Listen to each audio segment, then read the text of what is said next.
Masque obligatoire, gel hydroalcoolique, distanciation sociale, les chemins de fer de la Corse s'organisent face au virus toujours présent. Mais avec quelle organisation et quelles conséquences financières? Nous le verrons dans ce journal.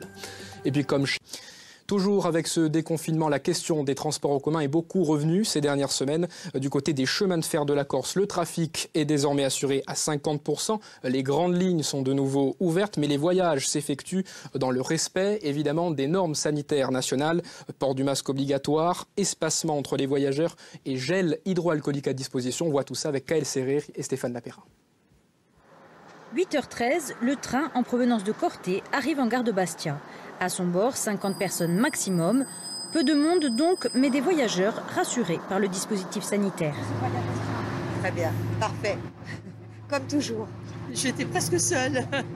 Bon, il y a les chaises, les fauteuils condamnés, donc j'ai suivi comme il faut pour éviter d'avoir ce fameux virus qui nous empoisonne la vie. Pour respecter les normes sanitaires, l'intérieur des trains a été aménagé. Seul un fauteuil sur 2 est occupé et le masque est obligatoire pour tout le monde, voyageurs comme personnel ferroviaire. En chômage partiel pendant le confinement, les employés des chemins de fer ont repris du service et s'adaptent aux nouvelles directives. On vérifie que les personnes montent masquées, qu'elles soient équipées. On fait de la prévention, on essaye de faire respecter les distanciations sociales. Après, quand c'est des groupes qui viennent, qui vivent ensemble ou tout ça, bon bah... Voilà, on les laisse, mais on essaie surtout de surveiller ça. Dans les gares, même schéma, des locaux adaptés pour assurer une distance minimale entre les gens et des affiches pour informer sur les gestes barrières à respecter.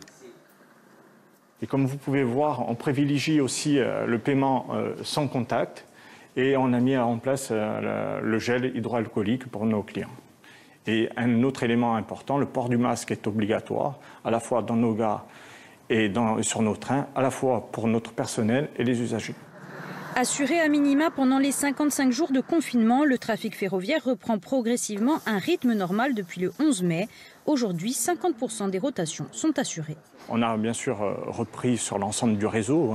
On a un aller-retour entre Calivier et Bastia. On a remis les navettes sur la Balagne et ça représente en gros 40 circulations sur l'ensemble du réseau. Le trafic augmente, mais l'impact financier de la crise est conséquent. Les chemins de fer accusent déjà une perte de 500 000 €